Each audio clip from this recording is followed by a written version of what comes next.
Fountain. Been wanting to get to this for a little while. Come in this nice kind of DVD box, which I've already opened.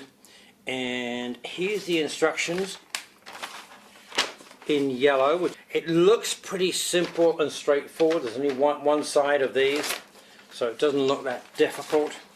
And here are the two sheets. Oops, let's get that off. Here's the two sheets that we've got. Doesn't see any small parts there at all. This looks to be the big building at the back, and we've got rocks down here, and we've got a few other bits and pieces.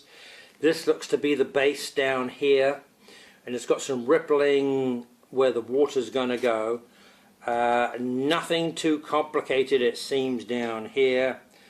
Nothing really. There's a couple of bells that may be a little small. Yeah, half a dozen bells. But other than that, not a problem. And you know, I wanted to do this one because here, this is a fountain, and fountains are water. So if I can seal the underside here of the base and make sure nothing leaks through when I put the rocks in there, then I can fill this with some clear resin, maybe a little bit of touch of blue in there. So I can put a little bit of added life in this Trevi Fountain with some resin water.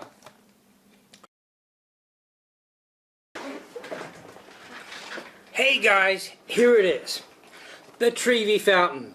I got some bad news. Now here's the actual model that I've created. You can see there's still some white bits because I've not yet put the resin in, but I got some problems with this. Now this is 3D model is actually by Genesis. That's the manufacturer. Not very happy with Genesis.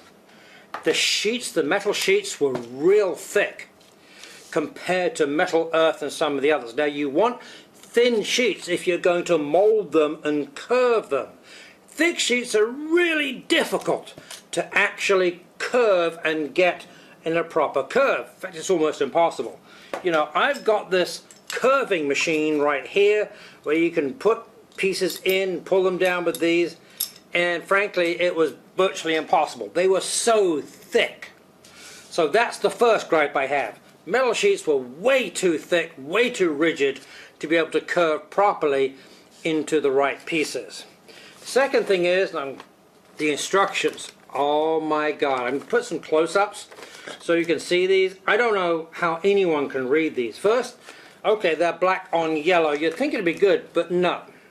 It just merges them in. But when you look close up at these, it's like there's no way that I could tell where the rocks were going to go, which pieces were meant to be which, whether they were going to go the fluted side out or the plain side out. No instruction help at all. It looks like someone had just said, hey, I'm going to put all these on one sheet of paper and to save you the cost of having to print on two sides. And that is a major source of concern. So I ended up having to look at the actual picture to see where that rock or piece might go. And that's bad. So if you want to get frustrated, Genesis is going to do that for you. Now, I've never had this trouble with Metal Earth or certainly never with MU models, and they had absolutely gorgeous pre-color etched models of those buildings, and everything was in the right place, the tabs went into the right slots, etc., etc.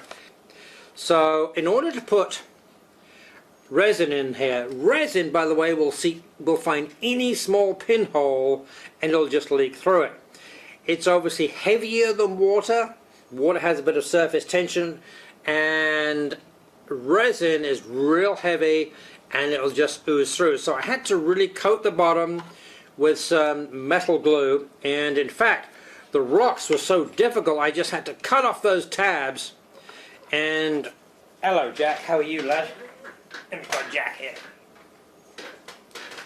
This is young Jack.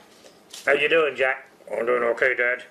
Just chilling, seeing what you're doing. Yeah, alright, you go down. Alright, so I had to basically cut off the tabs because I couldn't see any slots where the tabs were going to go for some of the rocks on the base down here, and I just glued them in. Now this is metal and wood glue by test stores. There's a separate glue in a different color. I think it's pink or red that's for plastic, But the green stuff, which is really good, it's like $3 or $4 a tube from Hobby Lobby. I got this, and I was able to glue the rocks in quite nicely. And this area down here, this curved area, this raised curved area, which is the kind of embankment thing that keeps the water in, it had all sorts of holes on the returns here. All these returns were completely open. So I had to block those up, otherwise the resin would have just got round inside here, then just leaked out the front. And I didn't want to start putting glue on the front to seal it. So I used some of this, which is ordinary putty, to fill up the actual holes, and that's what I've got. So in a minute I'm going to be creating some resin and pouring that in, but I'm going to have to do a bit of painting first. Going to have to put some primer on here to color it up so it's all a consistent color. Maybe color some of the rocks if I can, and do a little bit of painting on some of the statues. Now I'm going to go to the computer. Right now it's in the shop having a bit of upgrading done, and I'm going to have to pull a copy of the Trevi Fountain to see what the original colors were from the real Trevi Fountain, which I believe is in Rome. Isn't that the Three Coins in a Fountain movie? Didn't they use this? I'm not sure.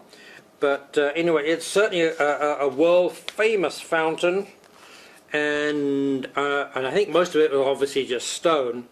So I think just priming is going to start with, but if I can do a little bit of painting as well, depending on what I see online with the real pictures of this, then I think it'd be kind of cool.